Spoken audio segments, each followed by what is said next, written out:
Olá, está começando mais um programa Comunicando Conscienciologia. O programa vai ao ar todo domingo às 10 da manhã. Nós trazemos uma série de programas referentes à Conscienciologia. E o que seria a Conscienciologia? Nada mais é do que a ciência que estuda a consciência, dentro da psicologia e medicina conhecido como ego ou self, e nas linhas religiosas conhecido como alma ou espírito. E para você aprofundar na prática, nessa ciência, nós convidamos você a não acreditar em nada, nem mesmo o que for dito aqui neste programa, e que você tenha suas próprias experiências pessoais. Hoje, eu tenho a satisfação de conversar com o professor André Borges, ele que é analista de tecnologia da informação, voluntário, coordenador do IPC e docente também. E ele vai nos explicar um pouco sobre motivação, trabalho e lazer. Seja bem-vindo, professor André. Muito obrigado, é uma satisfação estar aqui presente. Então, professor André, gostaria de saber como é que funciona essa questão da motivação, trabalho e lazer. Gabriel, na realidade assim, é um trinômio da Conscienciologia que a gente procura juntar esses três elementos. Então a gente tem a motivação, que é aquele processo que leva alguma razão para que a pessoa tenha alguma ação. Tá? O trabalho que a gente tem aí conceituado de maneira geral é aquela... geralmente a pessoa que tem 8 horas de trabalho diário, a profissão, tem muito relacionado com a profissão, que assume uma responsabilidade. Às vezes, mesmo que ela não tenha uma atividade com carteira assinada, por exemplo, ela tem uma responsabilidade, é autônomo, ela tem um trabalho, ela diz assim, é o meio que a pessoa tem de conseguir sua subsistência. E o lazer é o que sobra, vamos dizer assim, e na maioria das vezes é o que sobra mesmo. As pessoas deixam por último, acabam não vivenciando o lazer, que é o horário de descanso, o horário de relaxamento, de passar com a família, com os amigos, né? Então essa seria a parte do lazer. E existe, até esse tema é muito importante a gente trazer à tona, para saber como é que a gente equilibra isso. Essa é a minha pergunta, como é que a gente faz para equilibrar esses três, né? Exatamente. O que acontece? As pessoas têm várias situações que a gente pode trazer. Tem a pessoa que é mais acomodada, que não para em emprego, não tem uma profissão definida, não se sente motivada para fazer as coisas, mesmo que ela tenha todas as facilidades. Ela não tem uma razão de existir. Ela não sente um sentido de vida para fazer alguma coisa. Então, esse é um ponto. Tem um outro lado, no outro extremo, a pessoa que é workaholic, que ela trabalha 10, 12, 14, 16 horas por dia.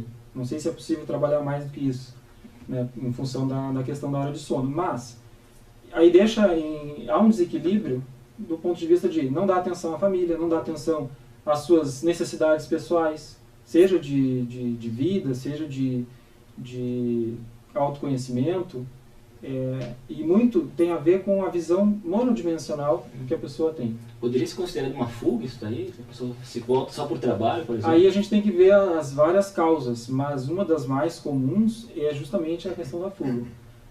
A pessoa se esconde de si mesma e coloca toda a energia, todo o foco consciencial no trabalho ou numa atividade específica. Então ela consegue se preencher no seu externo para não olhar para o interno. E a questão, e tem uma outra personalidade que a gente pode dizer assim, que é a pessoa que só quer viver no lazer. Então a parte do hedonismo. Então a pessoa só quer viver de festa, quer viver sem compromisso. Então são três vertentes aí que, na grande maioria, é o que acontece. A pessoa deixa a vida me levar, né? Deixa a vida me levar. Então tem a parte da pessoa que é acomodada, que não tem vontade de fazer nada. Tem a pessoa que tem vontade de fazer, mas é pro lado do lazer. E tem a pessoa que fica só no trabalho.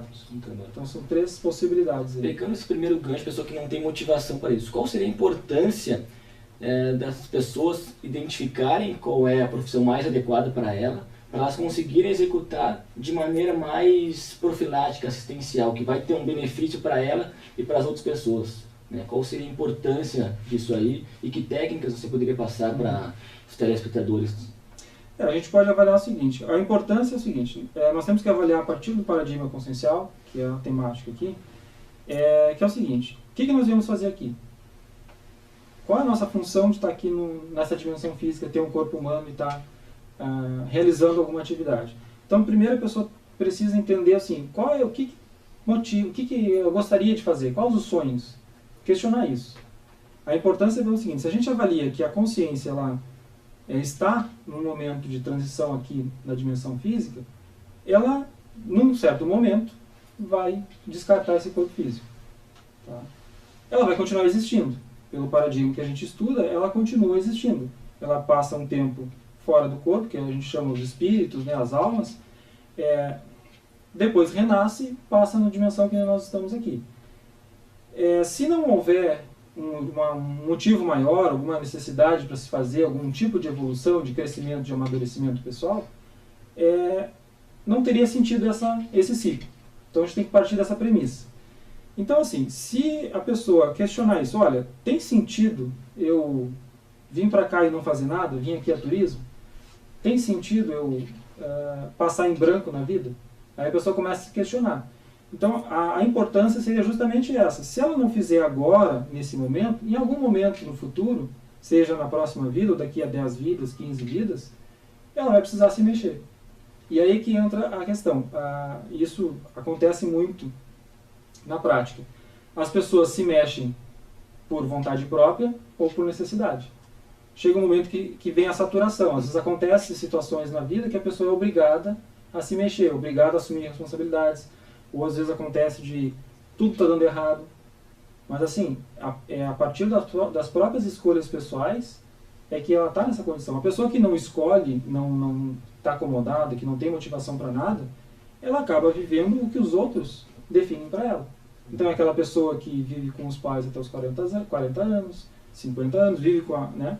É legal ter família, claro que é ótimo, mas assim, a pessoa tem que ter autonomia para criar a sua vida, criar a sua autonomia, sua independência, continuar com a família, mas em ambientes separados, ter o seu sustento, né? E conseguir decidir as suas próprias escolhas, vamos dizer assim. Então seria a questão profissional, por exemplo, é escolher de acordo com o que a pessoa gosta mais, né? Que a pessoa se identifica. Seria assim, professor? Seria um passo. É interessante a pessoa olhar assim, tá, o que eu gostaria de fazer? Aí ela tem que avaliar também quais os traços, qual o traço de personalidade que ela possui. Quais são as qualidades? Qual é o viés que ela consegue desenvolver mais? Quando ela está com dificuldade, quando ela precisa contar com ela mesma, somente ela. Quais as características que ela possui que sustentam ela? Pode ser inteligência, pode ser comunicação, pode, que mais? Lógica, a interação com as pessoas. Então, assim, ver o que ela tem de bom, de qualidade. E aí ela vê quais são as profissões que ajudam ou que se fortalecem em cima desses traços. Seria um meio de identificar uma profissão. Uhum. Outra questão a avaliar também, o que ela quer com aquela profissão? O que ela quer fazer com aquilo? Um outro dado interessante que a gente estuda é que a gente vem fazer alguma atividade na dimensão física. Essa atividade, programa de vida, missão de vida que seja, ela tem um viés de assistência. Ou seja, a gente vem aqui para aprender, para amadurecer e também para conseguir auxiliar ao máximo os nossos colegas evolutivos. Então, se essa profissão puder ainda ajudar os outros, se ela na profissão puder auxiliar essas outras pessoas, ela vai estar mais alinhada ainda com o seu objetivo de vida. Mesmo que ela não saiba o que é. Na dúvida, procure auxiliar. Que você está ganhando, vamos dizer assim, você está ganhando com aquilo ali pelo fato de você estar amadurecendo, entendendo como ajudar os outros. Perfeito. Com relação a isso, você trouxe a questão da missão, da programação existencial. Como é que a gente faz para identificar se a gente está na nossa programação existencial ou se nós não estamos? Um dos fatores é procurar ver assim, a sua satisfação íntima. Né? Como é que está a sua vida neste momento? Independente da sua condição financeira, independente da condição social, você pode estar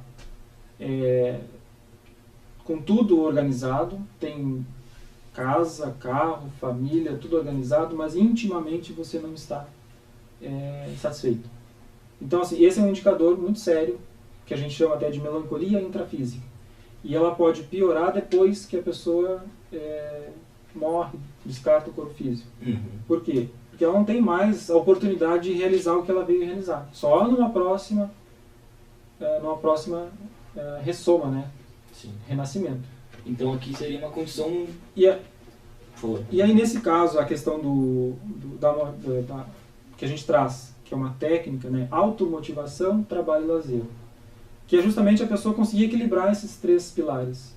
Ela conseguir descobrir as suas motivações, alinhar a questão do trabalho, seja ele remunerado com CLT, vamos dizer assim, ou seja autônomo, o que for, a profissão que escolher, e que esse próprio trabalho, que a gente fala também de pesquisa consciencial, então que ela vá conseguir fazer a sua própria pesquisa, seu autoconhecimento a partir desse trabalho. Então, se eu sou analista de tecnologia da informação, eu tenho a maior parte de relacionamento tem muito a ver com máquinas, com equipamentos, mas também tem com pessoas. Então, como é que eu aproveito o ambiente de trabalho para melhorar isso, melhorar essas relações? E a ponto de que esse trabalho não seja um fardo, de que eu fique na profissão 20 anos, com aquela coisa que é a empresa que eu não gosto, com os colegas de trabalho, entende? E ficar naquilo ali sem fazer, e fico acomodado. Será que eu não tenho como mudar a minha postura e fazer daquele local de trabalho? Não é que eu vá mudar as pessoas, mas eu mudo a minha postura em relação àquele ambiente de trabalho. Pode ser um ambiente de convivência familiar, que a gente sabe que tem várias situações também que acontecem. Então, como é que eu faço isso? Até para trazer isso como, no momento que não vira um fardo, eu começo a ter uma motivação melhor para essa interação. E com relação a essa questão de lidar com pessoas, tem se estudado muito na psicologia a questão do burnout, né? Então não sei se nessa pesquisa aborda essa questão do burnout também, se aborda, gostaria que você trouxesse um pouco para nós. A gente pode analisar o seguinte: o burnout, o que vem a ser? É uma síndrome onde a pessoa tem um esgotamento. Ela principalmente acontece com pessoas que trabalham com o público, tem muito essa relação. Então a gente trabalha com a questão, pesquisa também as relações energéticas. A nossa hipótese de trabalho é que existe nessas relações, nós aqui no trabalho, no dia a dia, quando a pessoa anda de ônibus, anda de carro, está no trânsito, mesmo que ela está isolada no seu automóvel, existem as interações energéticas. Então quando um motorista xinga o outro, ele está enviando uma energia, um padrão de energia. Como é que funciona essa interação aí, professor? Não, a interação energética, assim, a gente parte do princípio que todo o ambiente ele é feito de energia. Essa aqui é uma energia mais densa, mas não deixa de ser energia. Existe a energia sutil, que é a energia da consciência. Então eu consigo emitir energias e receber energias. Eu posso fazer isso de maneira lúcida, de maneira inconsciente, e eu posso fazer isso de maneira mais... eu posso fazer inconsciente, não perceber isso. A síndrome de burnout tem a relação onde a pessoa não percebe e começa a assimilar essas energias e não consegue fazer essa higienização, que nem nós tomamos um banho diário para tirar, limpar o soma, o corpo físico. As energias a gente não consegue. A pessoa não consegue, ela vai acumulando ao longo de décadas. Aí vai bloqueando as energias. E vai bloqueando e ela vai tendo um esgotamento energético. Perfeito. Interessante. Então nós vamos continuar falando mais sobre motivação, trabalho e lazer no próximo bloco. Fique conosco. IIPC, Instituto Internacional de Projeciologia e Conscienciologia. É uma instituição científica de educação e pesquisa sem fins lucrativos. Venha participar de nossas palestras todas as sextas-feiras às 19h30, na Rua São Manuel, número 189, bairro Rio Branco. Telefone 051 3224 0707.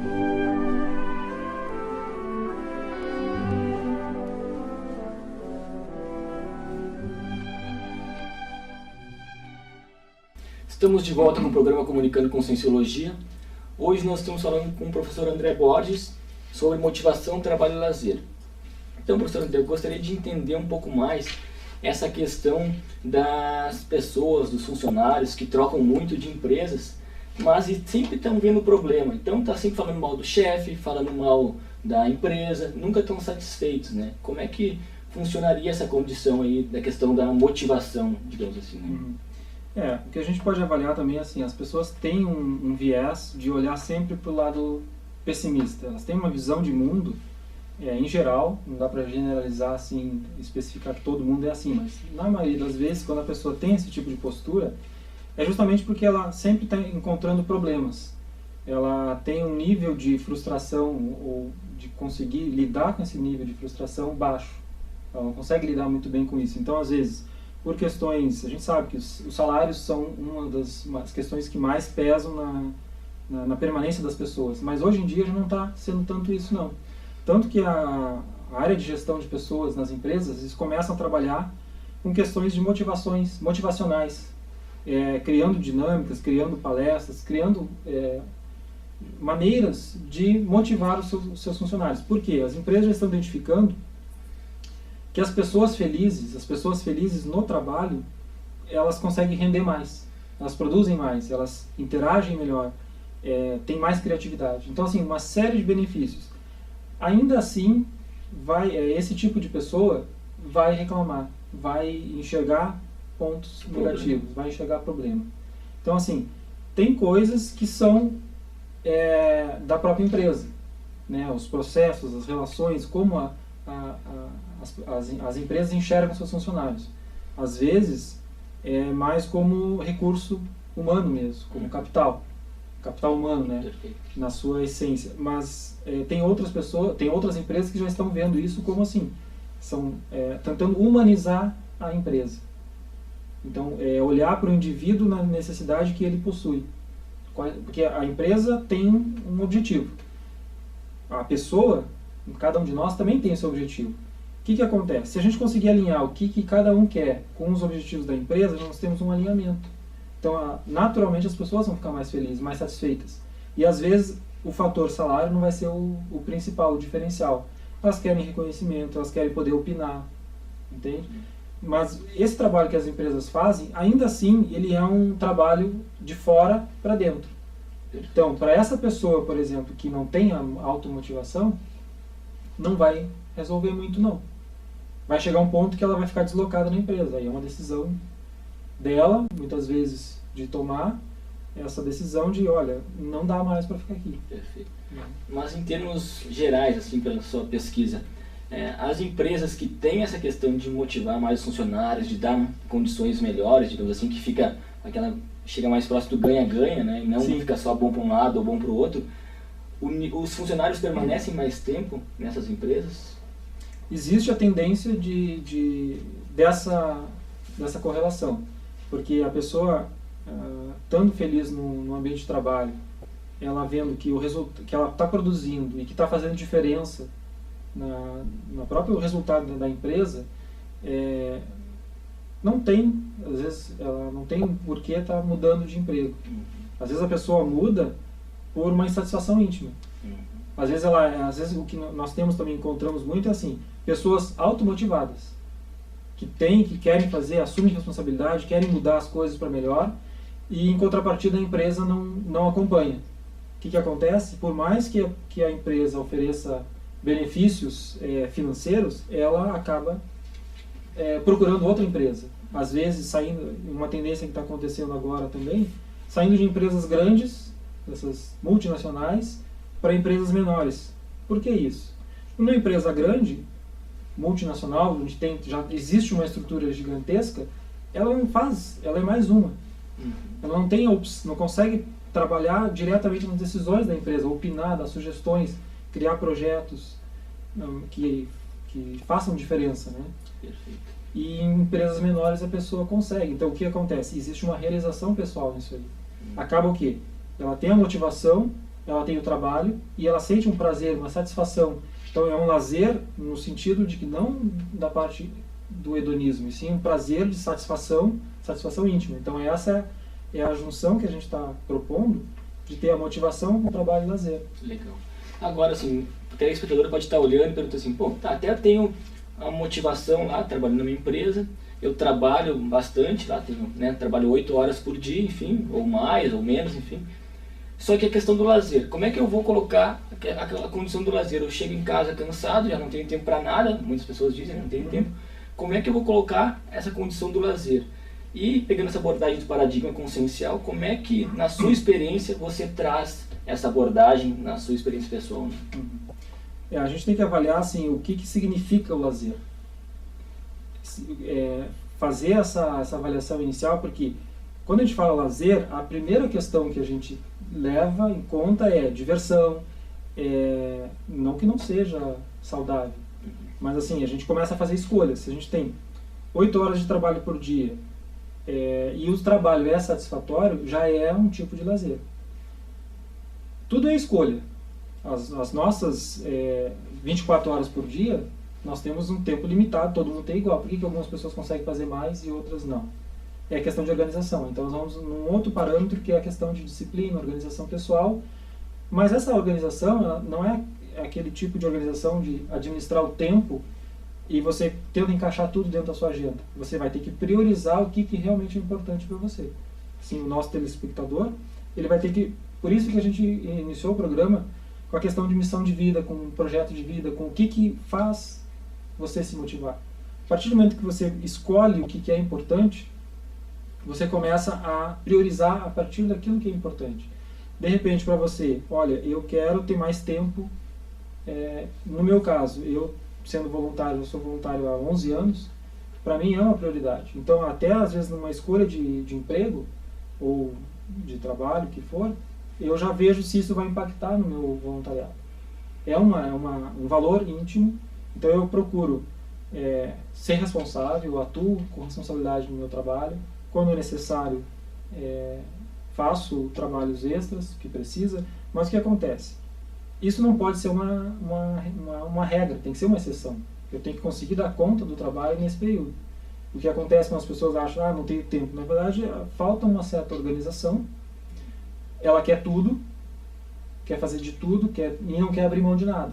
Então é necessário ter essa abertura intraconsciencial de que assim, olha, o que eu quero? E priorizar e saber dizer não. Então ela tem uma série de outras características que às vezes a pessoa acha que está desmotivada, mas assim, é tudo em função até da própria escolha que a pessoa faz. Sim. Então tudo é voltado sempre, a Conscienciologia faz essa pesquisa no sentido assim, o que eu sou responsável? Hoje eu tenho, o que acontece comigo, eu sou responsável. Então, se eu estou desmotivado no trabalho, se eu estou desmotivado na vida, é uma escolha minha. Se eu tenho motivação, se eu estou feliz, se eu estou me sentindo desafiado, é uma escolha minha. Legal. E é uma escolha pessoal de cada um. Perfeito. E essa questão do trabalho com as energias, por exemplo, o que pode ajudar a pessoa a ficar mais centrada nela mesma? O trabalho com as energias nos abre a possibilidade de ter mais informações, que a gente começa a entrar na questão do parapsiquismo. O que acontece? A gente tem quando a gente faz a avaliação, qual é o meu objetivo de vida, o que eu tenho para fazer, nós estamos considerando outras vidas, múltiplas existências que nós já vivemos no passado, mas como é que a gente acessa isso? Precisa você sair do corpo físico, você precisa ter uma ampliação além dos 5 sentidos. Essa ampliação ela é dada a partir do trabalho com as energias, que ela ajuda a ampliar. Então, quanto mais informações você possui, melhores e mais aprofundadas são as suas decisões, as suas escolhas também. Seu leque de escolhas começa a ampliar. E você começa também a entender as relações. Às vezes, a relação com o chefe de trabalho, às vezes com o colega de trabalho, às vezes na família, que às vezes dá uma discordância, às vezes é um contexto que a pessoa está inserida. Às vezes o contexto energético, o ambiente, não está otimizado. E aí as pessoas, em geral, elas não estando lúcidas para esse processo, elas entram e aí dá os conflitos, ocorrem as desavenças. Se a pessoa tem essa noção das energias e começa a trabalhar aprimorar o seu trabalho energético, a sua percepção, ela pode perceber essa condição. E ela, em vez de entrar e retrucar, por exemplo, ou chegar e tentar querer ter razão, ela começa a argumentar, começa a ponderar, começa a somente exteriorizar energias. Então você tem assim um leque de opções muito maior. A sua atuação fica mais qualificada. Você fica mais calmo, mais tranquilo. Não vou dizer que isso acontece de uma hora para outra. Você vai crescendo, vai num desenvolvimento. Então assim, eu posso dizer que desde a época que eu conheci a Conscienciologia até hoje, eu já consegui ter ganhos pessoais, tanto na área de expressão, da comunicação, de argumentação, de raciocínio lógico. de vivências extrafísicas, que a gente chama, que é a saída lúcida fora do corpo. Então, assim, e até o próprio, eu já trabalhei em call center. Então, assim, você pega uma pessoa que trabalha em call center, meus colegas que trabalhavam saíam exaustos no final do dia. Eu saía bem.